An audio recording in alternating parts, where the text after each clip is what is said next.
नमस्कार, आप देख रहे हैं बहस का नंबर 1 शो ताल ठोक के और मैं हूं आपके साथ अनुराग मुस्कान। अब देखिए, आज इतना पावन मौका है, मैं इसे पावन मौका ही कहूंगा। 26 जनवरी का यह मौका हर हिंदुस्तानी के लिए, हर देशवासी के लिए पावन मौका ही है, पावन पर्व भी। लेकिन ऐसे मौके पर अगर हिंदू और मुसलमान को केंद्र में रख करके किसी तरह की कोई विवादित बयानबाजी की जाए तो सोचिए वो कितनी दुर्भाग्यपूर्ण है। मैं बात कर रहा हूं गिरिराज सिंह और वारिस पठान की। गिरिराज सिंह ने वारिस पठान के बयान के लिए उन्हें टारगेट किया है। गिरिराज ने कहा है कि अगर ये लोग राम की औलाद नहीं हैं तो कहें कि बाबर औरंगजेब की औलादें हैं। वारिस पठान ने कहा था कि सिर्फ महाराष्ट्र ही नहीं, पूरे देश को हरे रंग में रंग देंगे। देखिए, ऐसे में बहस जरूरी हो जाती है। क्यों? क्योंकि वारिस पठान के बयान में कहीं ना कहीं सामने वाले को चिढ़ाने की कोशिश है, पिन चुभाने की कोशिश है। केंद्रीय मंत्री गिरिराज सिंह ने जवाब में जो कहा है उस पर भी विवाद हो सकता है। महाराष्ट्र के लोकल चुनाव के नतीजों के बाद एक अलग नैरेटिव बनाने की कोशिश की जा रही है। ऐसे में सवाल है कि क्या AIMIM कट्टरता फैलाने में चुनावी नतीजों का फायदा उठा रही है? क्या वारिस पठान का बयान सीधे सीधे हिंदुओं को चुनौती है? क्या गिरिराज सिंह ने जवाब में जो कुछ कहा है वो उचित है? क्या उन्हें कहना चाहिए था? अगर दोनों ही के बयान विवादित हैं तो फिर दोनों में फर्क क्या रह गया? कई और भी सवाल हैं जिन्हें ताल ठोक के अपने मेहमानों के सामने मैं रखूंगा। हमारे साथ कई खास मेहमान जुड़ चुके हैं, उनका परिचय कराऊं, चर्चा शुरू करूं, उससे पहले एक रिपोर्ट देख लीजिए।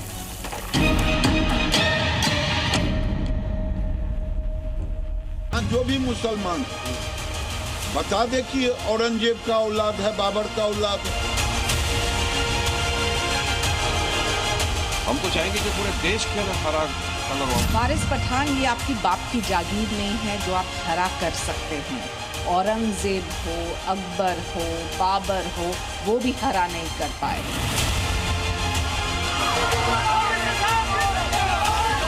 सारे लोग राम के वंशज हैं। ओवैसी बताएं कि वो औरंगजेब और बाबर के औलाद है। डरने घबराने वाले का नाम नहीं, मजलिस इत्तेहादुल मुस्लिमीन। ये मार डालेंगे, गाड़ डालेंगे, कब्र बना देंगे, ये सब बोलना छोड़ो। मर गए मारने वाले, मिट गए मिटाने वाले। चलिए, पैनल से मैं इंट्रोडक्शन करा देता हूं और उसके बाद डिबेट शुरू करते हैं। हमारे साथ मुस्लिम राष्ट्रीय मंच के संयोजक फैज खान साहब यहां स्टूडियो में मेरे साथ मौजूद रहेंगे, दाखिल ही हो रहे हैं अभी स्टूडियो में। इसके अलावा विश्व हिंदू परिषद के प्रवक्ता प्रवेश चौधरी हमारे साथ आज की डिबेट में रहेंगे। प्रोफेसर धर्मेंद्र यादव हैं, प्रवक्ता हैं आप समाजवादी पार्टी के, हमारे साथ वो रहेंगे। AIMIM के नेता, जेनजी नेता मोहम्मद नफीस अंसारी जुड़ चुके हैं, आप देखिए विंडो में नजर आ रहे हैं। इसके अलावा राजनीतिक विश्लेषक नवीन जिंदल हमारे साथ मौजूद हैं, यहां स्टूडियो में मेरे साथ मौजूद हैं, आज की डिबेट में रहेंगे। इस्लामिक स्कॉलर हाजिक खान साहब यहां मेरे साथ मौजूद हैं। आनंद ईश्वरानंद गिरी जी हमारे साथ जूना अखाड़ा से यहां हिंदू धर्मगुरु मौजूद हैं। और शिवसेना शिंदे से प्रवक्ता शाइना NC हमारे साथ जुड़ेंगी। इसके अलावा निव्यान शर्मा आम आदमी पार्टी के प्रवक्ता हमारे साथ आज की डिबेट का हिस्सा होंगे। सबसे पहले मोहम्मद नफीस अंसारी, पहले तो सभी हमारे जितने भी आज के मेहमान हैं सभी को आज के इस पावन मौके पर मैं बहुत बहुत बधाई और शुभकामनाएं देना चाहूंगा। और अब डिबेट की शुरुआत करते हैं मोहम्मद नफीस अंसारी से। मोहम्मद नफीस अंसारी, ये जो वारिस पठान साहब हैं, ये आज से नहीं लंबे समय से विवादित बयान देते हैं। मुझे उनका 2020 का भी विवादित बयान, जब CAA पे शाहीन बाग से चिंगारी सुलगी थी, तब भी मुझे याद आया था जब इन्होंने कहा था कि 15 करोड़ की आबादी 100 करोड़ की आबादी पर भारी पड़ सकती है। ये आपकी पार्टी में 15 का क्या चक्कर है? आपके जो अकबरुद्दीन ओवैसी हैं वो कहते हैं 15 मिनट के लिए पुलिस हटा लो।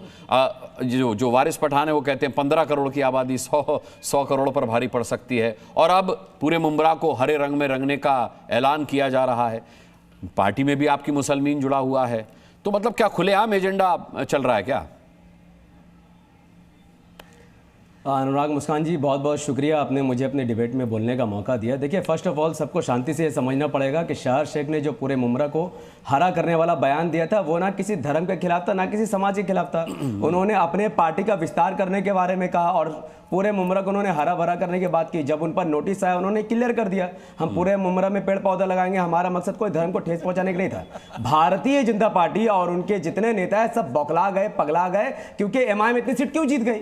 इस मुद्दे को जबरदस्ती वो हिंदू मुसलमान बनाकर देश का माहौल बिगाड़ रहे। मैं बीजेपी से साफ साफ पूछ रहा हूं, संविधान हर किसी को इजाजत देता है कि वह अपनी पार्टी का विस्तार गली कूचे से निकलकर, राज्यों से निकलकर पूरे भारत में फैला दे। हमारे पार्टी का झंडे का कलर हरा कलर का है और हमारे जो झंडे का कलर है भारत का उसमें भी हरा कलर है। तो एक कलर अगर फैलेगा, झंडा अगर फैलेगा, पार्टी का विस्तार होगा, तो यह तो संवैधानिक बात है, इसको गैर संवैधानिक कैसे बोला जा रहा है? मेरा मानना है कि जो भी इस बयान के खिलाफ खड़ा है वो असल में इमाम के खिलाफ नहीं बल्कि संविधान के खिलाफ खड़ा है। और इस बयान को तूल देने का मतलब क्या है? क्योंकि बीजेपी वाले असल मुद्दे से भटकाना चाहते हैं। रुपया नीचे गिर रहा, डॉलर उठ रहा है, अंकिता भंडारी का केस है, यूजीसी का भी मैटर चल रहा है। वारिस पठान कौन सा रुपये की बात कर रहे हैं? जीडीपी की बात करें, एक बार बता नफीस भाई, वारिस पठान कौन सी जीडीपी की बात कर रहे हैं? महंगाई की बात कर, बेरोजगारी की बात कर रहे हैं सर, प्लीज। वो भी तो कह रहे हैं हरा कर दूंगा। हेट स्पीच, अगर हेट स्पीच सर, अगर हेट स्पीच हरा करने को अगर आप हेट स्पीच से जोड़ते हैं तो 21 जनवरी 2026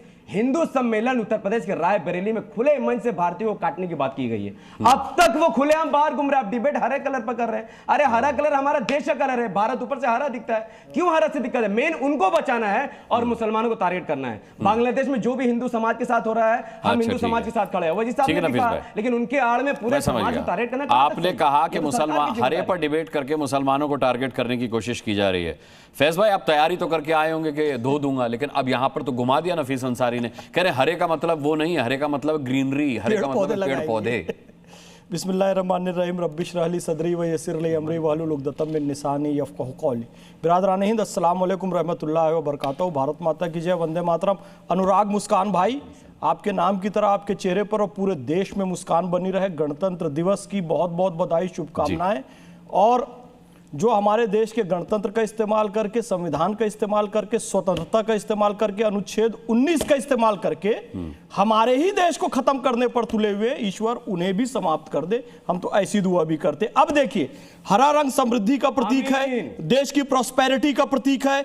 मैं भी मुसलमान हूं, हरे रंग का महत्व समझता हूं, लेकिन मुझे यह भी पता है कि हरा रंग विश्व का भी प्रतीक है। और इसी विचारधारा के कारण पाकिस्तान बना। 16 अगस्त 1946 को डायरेक्ट एक्शन डे मनाया गया। पाकिस्तान का एक हिस्सा, भारत का एक हिस्सा पाकिस्तान बन गया, एक हिस्सा बांग्लादेश बन गया, एक हिस्सा पाक ऑक्यूपाइड कश्मीर बन गया, एक हिस्से में कश्मीर से हिंदुओं को खत्म कर दिया गया। केरल में भी यही दुर्दशा हुई। और अब सुनिए, मुमरा को हरा कर देंगे कहने की बात हो रही है। वही विचारधारा है जो कि हैदराबाद को पाकिस्तान में मिलाना चाहती थी। और इनके दादा AIMIM के रजाकारों के दादा कासिम रिजवी सरदार वल्लभ भाई पटेल से ये कहने गए थे कि हमको अलग राष्ट्र चाहिए, हमको पाकिस्तान चाहिए, पाकिस्तान में जाना है। अब मैं आपको एक बात बताता हूं, इनकी विचारधारा से मुसलमानों को कितना नुकसान हुआ। जब मुसलमान ये कहते हैं ना कि हमें कोई घर नहीं दे रहा है, हमसे कोई व्यवहार नहीं कर रहा है, हमसे कोई सामान नहीं खरीद रहा है, हमसे कोई काम नहीं दे रहा है, हमसे व्यवहार, उसका कारण यह है 23 साल तक एक हिंदू के साथ आप दोस्ती रखते हैं और एक छोटा सा पार्षद चुनाव जीतने के बाद आप कहते हैं उसे श्वान बनाकर मारूंगा। मैं इस प्रतिष्ठित टीवी चैनल पे वो शब्द भी नहीं कह सकता। आप कहते हैं उसे श्वान बनाकर मारूंगा, उसे मुमरा में नहीं घुसने दूंगा। और पीछे खड़े होकर वो बच्ची जो चाचा चाचा ताऊ ताऊ कहती थी जितेंद्र आह्वान को, वो ताली बजाती है कि उसके चाचा और ताऊ को मेरा बाप श्वान बनाकर मारेगा। करिए, इसके बाद मुसलमानों पर कौन भरोसा करेगा जी? और पूरी दुनिया ये वीडियो देखी जब वो ताली बजाए और जब कहा उसे श्वान बनाकर मारूंगा। और ये किस पार्टी के लोग थे?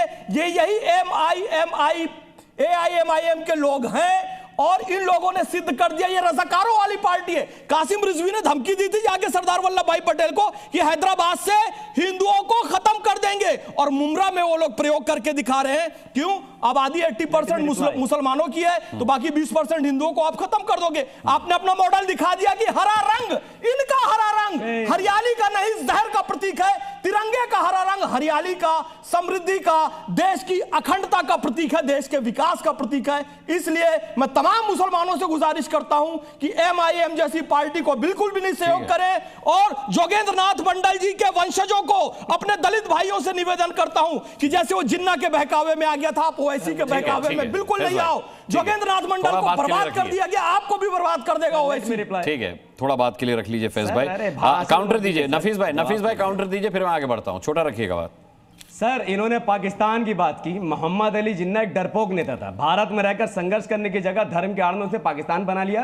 पूरा पाकिस्तान मुर्दाबाद, पाकिस्तान के लोग मुर्दाबाद। हमें पाकिस्तान से कोई मतलब नहीं है, हम अंबेडकर के मानने वाले हैं जिन्होंने भारत में रहकर संवैधानिक तरीके से अपने समाज को न्याय दिलाई। यही लड़ाई ओवैसी साहब भी करे। ओवैसी साहब मुस्लिम के नेता नहीं है बल्कि देश के नेता है। एक बार फिर से इन्होंने गिरिन से क्या मतलब निकाला इस्लाम का। बहुत बड़ा इस्लामिक स्कॉलर बनते, पूछिए तो कौन सी आयत में कौन सा हदीस में हरा को इस्लाम से जोड़ा गया? आई चैलेंज, बोलिए। मैंने कहां बोला भाई, मैंने कहां बोला? मैंने तो बोला ही नहीं कि हरे को इस्लाम प्रॉस्पेरिटी से जोड़ा गया। मैंने कहा हमारे देश की। अभी आप बोलकर गए no no no no no no, अभी आप भाग नहीं सकते। आप बोले हरा करने का मतलब है मुसलमान को बचाएंगे, हिंदू खत्म कर देंगे। आप हरा कलर को इस्लाम से जोड़कर दिखाइए। अरे खत्म करने का मतलब इस्लाम नहीं होता है, आपने गलत समझ लिया। वाह वाह वाह वाह, कुरान का आयत दिखाइए कि आप खत्म करेंगे। मुसलमान का हरा क्या लेना देना है? हरा कर देंगे से मतलब है पाकिस्तान की विचारधारा का। पाकिस्तान के ध्वज में 80% हरा रंग है।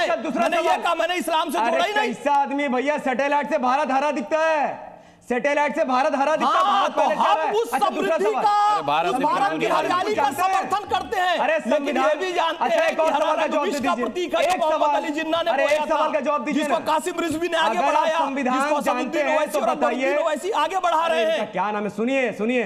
भारत माता की जय तो बोल नहीं सकते। चलो भारत माता की जय बोल दो, सब समझ में आ जाएगा कितना हरे रंग को चाहने वाले हो भारत की समृद्धि को। अरे भैया आप करो भक्ति, हम नहीं रुकते। हम देश से मोहब्बत करते, भक्ति नहीं करते। पूछना चाहता हूं, देशभक्त नहीं है, इन्होंने स्वीकार किया, देश से मोहब्बत करते हो। अरे भैया आप सरकार, अरे भारत माता की जय बोल दो यार। मुझसे भी 5 मिनट 1 to 1 हो गया दोनों का, ठीक है। 5 मिनट 1 to 1 हो गया। समझने वाली बात यह है नफीस भाई कि तिरंगे में भगवा भी है और तिरंगे में हरा भी है। अब यहाँ सोच और समझ, सबका सम्मान करते हैं हम लोग, ठीक है। नहीं करना ही चाहिए और करना ही पड़ेगा। मैं प्रवेश चौधरी जी का रुख करता हूं। प्रवेश चौधरी जी, देखिए बड़ा दुर्भाग्य होता है कि जब कभी ऐसी कोई बात आती है, हम डिबेट करना चाहते हैं और चाहते हैं कि भारतीय जनता पार्टी का कोई प्रवक्ता मौजूद रहे, तो भारतीय जनता पार्टी प्रवक्ता नहीं देती। अब मेरी समझ में नहीं आता भारतीय जनता पार्टी का सिर्फ प्रधानमंत्री देगी, मुख्यमंत्री देगी, प्रवक्ता नहीं देगी कुछ खास मुद्दों पर। लेकिन प्रवेश चौधरी हमारे साथ है। प्रवेश चौधरी जी, विश्व हिंदू परिषद से आप ताल्लुक रखते हैं, आप विश्व हिंदू परिषद के प्रवक्ता हैं। मुझे ये बताइए कि गिरिराज सिंह जी का ये बयान है कि भाई अगर ये राम की औलादे नहीं हैं तो ये कह दें कि ये औरंगजेब और बाबर की औलादे हैं। मेरे को ये बताइए कि हरे रंग का बाबर से या औरंगजेब से क्या लेना देना है? मुस्कान जी ये गिरिराज जी बताएंगे, पर मैं नहीं बता सकता। हाँ। मैं ये कह सकता हूँ कि हरा रंग अगर इन्होंने प्रकृति के पूरकता के साथ जोड़ा है वो अच्छी बात है, परंतु उनका पूरे भाषण को सुनिए। उस भाषण में क्या निकल कर आ रहा है, ये देश की आवाम जो है ना इतनी मूर्ख नहीं जितना आप समझ रहे हैं। नहीं, मैं तो बिल्कुल नहीं समझ रहा। मैं तो हमेशा कहता हूं कि आवाम ही जनता जनार्दन है, जनता ही जनार्दन है। मैं तो कहता हूं, नहीं मैं कह रहा हूं मुस्कान जी, जिसको टारगेट आप करना चाह रहे हैं वो भी समझ रहा है और जिसके लिए कह रहे हैं वो भी समझ रहा है। अब देखिए हरा रंग जो है ना, इस हरे रंग को आपने मजहबी रंग बनाया। जैसे उर्दू को आपने मुसलमानों की भाषा बना दी, ऐसा था नहीं भारत में। भारत के हिंदू ने कभी उर्दू से परहेज नहीं करा। नहीं, आज भी नहीं करते। हम तो अवध से आते हैं, अवधी हैं हम तो। हाँ। हमारे अवध में तो भाषा के अंदर उर्दू के लफ्ज अपने आप आ जाते हैं। मेरी बात भाषा में भी आपको मिल जाएंगे। तो हमारे लिए दिक्कत नहीं है। समस्या आपके लिए है क्योंकि आपने एक उसको मजहबी रंग दिया और आप मजहब की सियासत करते हैं, ना कि आप इस देश की सियासत करते हैं। आपके देश की सियासत करेंगे तो जैसे हम कहते हैं ना, ठोक करके हिंदुत्व की बात करते हैं जिसमें हम कहते हैं सर्वे भवन्तु सुखिनः, हम कहते हैं और ठोक कर कहते हैं कि सबका कल्याण होना चाहिए। हम ये नहीं कहते कि नहीं जो धूप अगरबत्ती देगा केवल उसकी करेंगे, जो नारियल फोड़ेगा केवल उसका कल्याण होना चाहिए, ऐसा हम नहीं कहते। आप कहते हैं ऐसा। आप कहते हैं कि जो इस मजहब के अंदर है, जो हमारे जैसा है, जो हमारे रंग को मानता है, हमारी इबादत को मानता है, केवल उसका कल्याण हो, बाकी सब हमारे लिए काफिर है। ये हमारे लिए समस्या का विषय है और ये भारत के लिए खतरा है, दुनिया के लिए खतरा है। इसलिए हम कह रहे हैं बार बार, इसलिए सुनिए मेरी बात भाई एआईएम वाले, आपको हमने सुना, हमें ओवैसी से समस्या नहीं है। ओवैसी की उस भाषा से समस्या है जिस भाषा में वो एक तरफा बात करते हैं, एक मजहब की सियासत की बात करते हैं। आप देखिए नरेंद्र मोदी जब बात करते हैं तो 140 करोड़ की बात करते हैं। कभी आपने सुना कि उन्होंने किसी पॉलिसी के बारे में बात करी और कहा कि नहीं हिंदुओं को मिलना चाहिए? 140 करोड़ की बात करते हैं। क्या ओवैसी के मुंह से नहीं निकल सकता 140 करोड़? 140 करोड़ में क्या मुसलमान नहीं आते क्या? क्या उसके अंदर क्रिश्चियन नहीं आते क्या? क्या और कोई मजहबी वो उसमें नहीं आते क्या? सब आते हैं, सबका कल्याण होता है। ये भारत की सोच है मुस्कान जी, इस सोच से इनका परिचय कराइए, क्योंकि ये देश के हित में नहीं है। जिस तरह की बातें ये बार बार कर रहे हैं, मुब्रा हो या मालेगांव हो। और फिर मैं कह रहा हूं, कल भी मैंने कहा था नफीस को कि अब समझ रहिए, अभी भी समय है, अभी भी समय है। शिवाजी के लोगों से टकराओगे तो चूर चूर हो जाओगे। अब ये तो शिवाजी के लोगों से टकराओगे तो चूर चूर हो जाओगे, कुछ बचेगा नहीं आपके अंदर। ठीक है नफीस भाई, छोटा सा काउंटर पे आसिफ भाई का जवाब देना चाहता हूँ। हाँ बोलिए सर, छोटा जवाब देता हूँ। ये कह रहे हैं कि ओवैसी साहब देश की बात नहीं करते। ऑपरेशन सिंदूर में जब यही ओवैसी साहब पूरे विश्व में घूर घूर कर पाकिस्तान को धूल चटा रहे थे, पाकिस्तान को औकात याद दिलाते, तब वो किसके लड़ रहे थे? 140 करोड़ भारतीय के लड़ रहे थे। आप कह रहे हैं उर्दू का मुसलमान से, बिल्कुल उर्दू का मुसलमान से कोई लेन देन नहीं है। आपके योगी आदित्यनाथ ने सबसे पहले उर्दू वर्ड को बुरा भला कहा और फिर उर्दू वर्ड लेने से भी उन्होंने अपमानित किया था। तीसरी बात आपने कहा कि हम चाहते काफिरों का उद्धार ना हो, मुसलमानों का हो। कुरान मिलकर लकुम दिनुकुम वलिय दीन, आपका दिन आपके लिए, मेरा धर्म मेरे लिए, कोई किसी से लड़ाई नहीं करेगा। और अगर आपका पड़ोसी हिंदू है मुसलमान, आपको उसकी रक्षा करनी होगी। जो अपना पड़ोसी को तकलीफ देगा वो मुसलमान ही नहीं है, चाहे वो हिंदू है मुसलमान, आपका पड़ोसी आपको रक्षा करनी पड़ेगी। तो आपको दीन के बारे में कल आप डिबेट में आए थे, आपने धमकी दी थी, आज अपने बहुत अच्छे से बात की, मैं आपका सम्मान करता हूं। सैल्यूट। ठीक है, अभी मेरे को हासिफ भाई के पास जाना था, लेकिन एक बात कही, हाँ बोलिए। हाँ, अरे आप कुरान शरीफ के किसी उसको माने तो आप तो मुल्ला के इस्लाम को मानते हैं। अल्लाह ने क्या कहा है उसको मान लोगे तब भी सुधर जाओगे जी, पर उसको भी तो नहीं मानते आप। समस्या आपके साथ ये है। ठीक है प्रवेश भाई और नफीस भाई, मैं आता हूं आपके पास। हासिफ भाई सवाल ये है कि बड़ी अच्छी बात प्रवेश जी ने कही कि भाई आप अवधी भाषा में और देश की किसी भी भाषा में उर्दू के शब्द पाएंगे। उर्दू ने हिंदी और संस्कृत को और किसी और भाषा को क्यों दरकिनार कर दिया है? वंदे मातरम आप नहीं कहते, भारत माता की जय आप नहीं कहते, आप मादरे वतन कहते हैं, मादरे वतन कहते हैं, जो कि उर्दू के अल्फाज हैं। सवाल ये उठता है कि अब हरे और भगवा पर सियासत हो गई। ठीक है कि वारिस पठान कहते हैं कि हरा कर दूंगा, इससे पहले वो कह चुके हैं कि 15 करोड़ 100 करोड़ पर भारी पड़ सकते हैं। उससे पहले इनकी पार्टी कह चुकी है कि 15 मिनट के लिए पुलिस हटा दो, बता देंगे, दिखा देंगे। इनकी पार्टी के अंदर मुसलमान नाम आता है। सियासत जो है धर्म को लेकर के वो ये करें और बदनाम कोई दूसरा हो, ये कैसे हो जाएगा? क्या आप इंडोर्स करते हैं इनकी बातों को? देखिए अनुराग जी, 77वां गणतंत्र दिवस हमारे देश में आज मनाया गया। और जब ये देश आज़ाद हुआ, उस जमाने के जो वीर थे हमारे और जो संविधान को लिखने वाले थे, उन्होंने संविधान जो बनाया हमारे देश का, उसमें 8 मज़ाहिब के लोगों को, 8 जातियों के लोगों को लेकर बनाया कि ये देश सबसे खूबसूरत देश है। क्योंकि धर पे नाप पर पड़ोस का मुल्क पाकिस्तान बना और ये हिंदुस्तान हमारा सेकुलर मुल्क बना। इसलिए हमारे देश में इस तरह की बात करना कि मेरे देश के हिंदू या मुसलमान सब हिंदुस्तानी हैं, आपस में भाई भाई हैं, कि 26 जनवरी तेरी अजमत पे हम निसार, मुल्को वतन से दूर हो हाजिक हर इंतशार, जमहूरियत के फूल खिलाए तेरी बहार, आइंदा साल तुझको कहें अमन की परी। इस देश में अमन, शांति, भाईचारा बरकरार रहेगा। ये देश उन्नति और विकास की तरफ रहेगा। हरा रंग, भगवा रंग किसी के बाप की बपोती नहीं है, चाहे वो कोई पार्टी कहे, चाहे मुसलमान कहें या असदुद्दीन ओवैसी कहें या भारतीय जनता पार्टी। ये दुनिया के हर इंसानों का रंग है और दुनिया की सारी चीज़ें अल्लाह ताला ने इंसानों और मानव के लिए बनाई है। और दूसरी बात ये कहूँगा कि ये कहते हैं कि काफिर मेरा बेटा अगर इस्लाम को नहीं मानेगा तो इस्लामी थॉट के एतबार से वो काफिर कहा जाएगा। लेकिन जैसे अभी एमआईएम के प्रवक्ता कह रहे थे कि अगर तुम्हारा पड़ोसी है भूखा और अगर तुम पेट बांट के खाना खा रहे हो तो तुम मुसलमान नहीं हो, इंसान नहीं हो, मानव नहीं हो। तुम्हें मानवता के लिए काम करना है, इंसानियत के लिए काम करना है। यकीन हो कि ना हो, बात तो यकीन की है।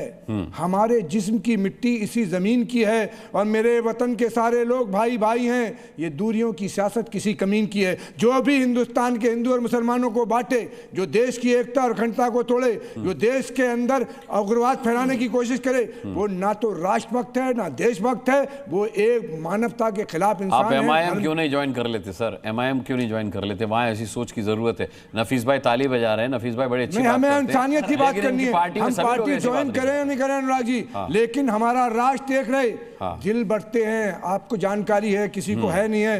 पाकिस्तान बटा हिंदुस्तान से जब दिल बटे और फिर पाकिस्तान बटा बांग्लादेश बटा, रशिया बटा, साउथ कोरिया, नॉर्थ कोरिया बढ़े, दिल बढ़ते हैं, मुल्क टूट जाते हैं। हम मुल्क तोड़ने नहीं देंगे। अल्लाह सैयद रहमान ने कहा था कि भारत की दो आंखें, हिंदू और मुसलमान, और भारत माँ की आंख को कोई फोड़ने की कोशिश करेगा तो हम उसके विरोध में खड़े होंगे, चाहे वो AMIM हो या भारतीय जनता पार्टी हो, कांग्रेस हो, समाजवादी हो। ये देश आंदोलन चला था, आंदोलन आप चला रहे हो देश में। आप जरा अपने बारे में बोलो, जिस बारी से बोला करो, और ज्यादा उससे नहीं। मैं आपके बारे में बोला नहीं, मैंने पहले भी मना किया है कि एक आदमी होता है, बात कर रहा है, अपनी कही आपने, मैंने नहीं बोला, लेकिन आप दूसरे की पूछकर किसी की, एक मिनट और कह दूं, किसी की इज्जत उछाल के कोई आदमी इज्जत वाला नहीं बन सकता।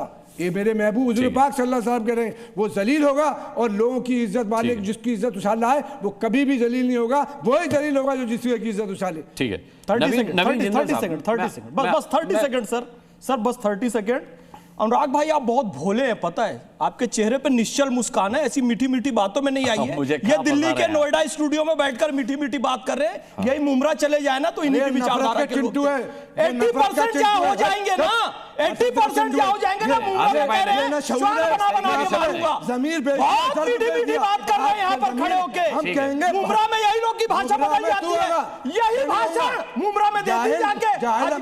हाजी खान साहब ये भाषण मुमरा में दीजिए, मीठा मीठा जाकर। नहीं दे सकते, हिंदुस्तान में नहीं दे सकते, दुनिया में मुमरा में नहीं दे सकते, कोई भी हो, नहीं दे सकते, कोई भी हो, कातिल है, और उसकी हिमायत करने वाला भी कातिल है। कातिलों के हिमायती हो, हम उन कातिलों को जेल की सड़कों में पीछे चाहे वो नोएडा का देंगे, हैदराबाद में 15 मिनट। नवीन जिंदल जी, ठीक है, नवीन जिंदल जी को लाते हैं। नवीन जिंदल जी, नफीस अंसारी जब तक बोलते रहे तब तक आप हंसते रहे, क्या वजह थी? नफीस भाई, मुझे तो लगा नफीस ठीक बोल रहे हैं, भले उनकी पार्टी के कई लोग उनसे इत्तेफाक न रखें या जिस तरीके के बयान वो दे रहे वैसे बयान न दें, लेकिन मोहम्मद नफीस अंसारी का जहां तक ताल्लुक है वो मेरे हिसाब से तो ठीक बोले जितना बोले, मतलब फिर आप क्यों हंस रहे थे? मैं हंस नहीं रहा अनुराग भाई, बात तो ये है कि टीवी पर बैठ के तो बहुत मीठी मीठी बातें करेंगे, हाँ गुड, और लेकिन जब आप चुनाव जीतने के लिए भी मीठी मीठी बातें करेंगे, और जैसे ही चुनाव जीत जाए तो उनके पार्षद ने क्या कहा कि भगो वाले काफिर, इनको ऐसा निकालेंगे, इनको सबक सिखा देंगे। सुना होगा आपने बयान, किसको सबक सिखा देंगे? उनको जिनके वोट लेकर के आप चुनाव में जीत करके आए, ये उनको जिनको आप कल तक अपना ताऊ, चाचा, मामा, भाई, बहन, भाई कहते थे, उनको सबक सिखा देंगे। ये क्या सोच है इसके पीछे की? ये सोच जो है एक पॉलिटिकल पार्टी, एक फिर बात आती है तो लोग कहते हैं कि कौम की है। क्यों आती है? क्योंकि यही लोग हैं जो पूरी कौम को बदनाम करते हैं। हरा रंग सब कहते हैं, सब जानते हैं। हम गणेश जी को भी हरी घास खिलाते हैं, विष्णु जी का भी रूप माना जाता है, उनकी पूजा करते हैं, हमारे भगवे में है, लेकिन आप हमारे तिरंगे में भी है, लेकिन आप कहो कि भगवा वाले काफिर, ये कौन सी भाषा है? इस पर दर्द होगा। दूसरी बात महत्वपूर्ण ये है कि आज इस देश के अंदर AIM के हो या फिर कोई भी हो, ये नफरती भाषण क्यों देते हैं? हमको कहते हैं ये लगातार नफरती भाषण 15 मिनट के लिए हटा दीजिए, हम इनको देख लेंगे, आज हमारी आबादी 15 करोड़ हो गई, कुछ और हो जाएगी। आज देश में आवश्यकता है कि जिस समय भारत के अंदर अल्पसंख्यक कमीशन आयोग बने थे, उस समय जब इनकी आबादी कम थी तब इनको रखा गया था। आज बहुत सारे राज्यों में ये बहुसंख्यक हो गए हैं, अल्पसंख्यक कमीशन से मुस्लिम समाज के लोगों को बाहर निकाल देना चाहिए। इनकी कोई आवश्यकता नहीं है इस प्रकार का स्टेटस देने की, और वो इसलिए नहीं है कि जब ये इस प्रकार का स्टेटस लेकर के उसका फायदा उठा करके लोगों के बीच में विमनस पैदा करेंगे, लोगों के अंदर जहर घोलेंगे और देश को बांटने की बात करेंगे, तो फिर इनके साथ इनको इस देश के अंदर आप अल्पसंख्यक कह करके स्पेशल स्टेटस क्यों देते हो?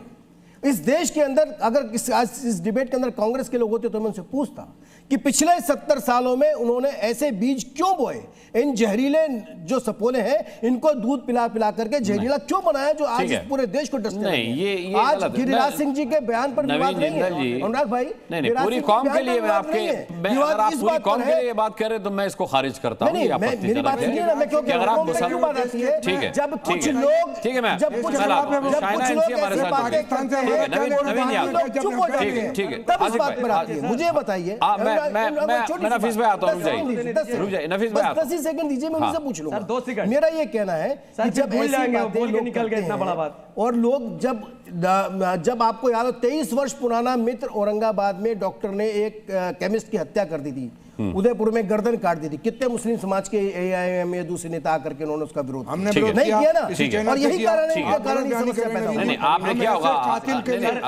हासिक भाई आपने क्या होगा, ठीक है 10 सेकंड का जवाब दीजिए शाहीन अंसी, और कई मेहमान बचे हुए हैं नफीस भाई, बोलिए। सर मिस्टर नवीन जंदल साहब इस वक्त बैठ के झूठ बोल रहे हैं कि उन्होंने कहा भगवा काफिर को मारेंगे। साहर शेख ने कभी ऐसा बयान नहीं दिया है। तो आप उन्होंने अभी ये बोला कि हम झूठ बोल रहे हैं, झूठ, अरे झूठा मतलब AIM इक्वल टू झूठा एक बात है, हमको मत कहिए, सब जानते हैं देश के अंदर झूठा, क्यों डराते हैं आप झूठे भी हैं, आप मक्कार भी हैं, और देश को बांटने की बात भी करते हैं, और इस देश के अंदर जहर घोल करके मुस्लिम समाज को इकट्ठा करके लगातार आपने उसका शोषण नहीं बोला, शोषण नहीं किया और कुछ नहीं किया। जो कुछ उन्होंने कहा है 40 वर्षों बयान सबने सुना है, नेता ठीक है, हैदराबाद में सांसद बने, उन्होंने किसी मुस्लिम आदमी का एक अकाउंट तक नहीं खुलवाया वहां पर। ठीक है, कितने लोग आज हिंदू समाज को डराते हैं। ठीक है नवीन जिंदल जी रुक जाइए, मैं शाहीन अंसी जी का रुख करूंगा। शाहीन अंसी, हमारे साथ MIM के युवा प्रवक्ता बैठे हुए हैं नफीस अंसारी, जिन्होंने मुंबई चुनाव से पहले कहा था, निकाय चुनाव और BMC चुनाव से पहले, कि वो चाहते हैं कि एक हिजाब वाली महिला जो है वो मेयर बने। अब उसी की पार्टी से आवाज आती है कि हरा कर देंगे मुंब्रा को। ये वही पार्टी है शाहीन अंसी जिसके वारिस पठान कह चुके हैं कि 15 करोड़ अगर 100 करोड़ पर हावी ना हो जाए तो कहिएगा, और इनकी पार्टी के अकबरुद्दीन ओवैसी कह चुके हैं 15 मिनट के लिए पुलिस हटा दी जाए तो फिर देखना क्या करते हैं हम। जी सबसे पहले तो मैं ये कहूंगी कि मुंब्रा किसी की जागीर नहीं है। ये मुंब्रा आता है ठाणे डिस्ट्रिक्ट में। ठाणे डिस्ट्रिक्ट में आनंद दीगे जी और एकनाथ जी शिंदे का जो योगदान रहा है सभी को पता है। लेकिन अफसोस की बात यह है अनुराग जी, एक 22 साल की लड़की आती है और हरा हरा करने की जो भड़काऊ भाषण देती है, समझ लीजिए ये छत्रपति शिवाजी महाराज की भूमि है, जिन्होंने हिंदवी स्वराज की स्थापना की। ये है वो छत्रपति शिवाजी महाराज जिन्होंने उनके परदादा बाबर हो, हुमायूं हो, अकबर हो, औरंगजेब हो, वो भी हरा नहीं कर पाए। तो कि क्या बड़ी बातें कर रहे हैं। और भगवा हमारा अस्तित्व है, हमारा अभिमान है।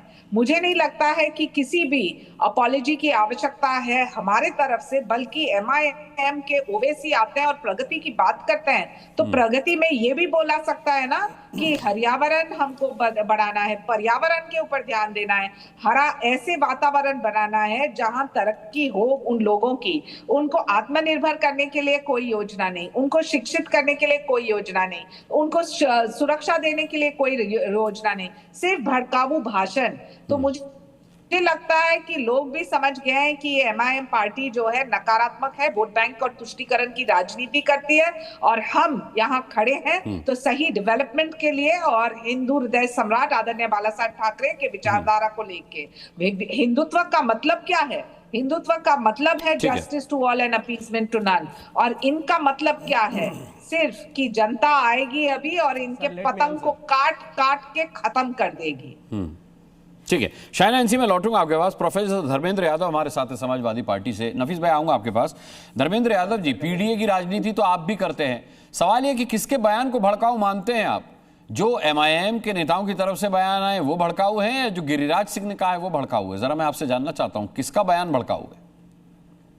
अनुराग जी, देश के लिए सबसे बड़ा पर्व है 77वें गणतंत्र दिवस की सभी देशवासियों को, सभी पैनलिस्टों को मेरी हार्दिक बधाई, शुभकामनाएं जी। और आज जब देश सबसे बड़ा पर्व मना रहा हो और इस तरह के बयानात भारतीय जनता पार्टी की तरफ से आए चाहे किसी और पार्टी की तरफ से आए, जो देश में एक खाई पैदा करें, जो एक बंटवारे की बात करें, तो मुझे वो दिन याद आता है कि जब अंग्रेज इस देश में शासन कर रहे थे तो उन्होंने अपने 2 खिलौने बनाए थे, एक मुस्लिम लीग बनाया और एक हिंदू महासभा बनाया।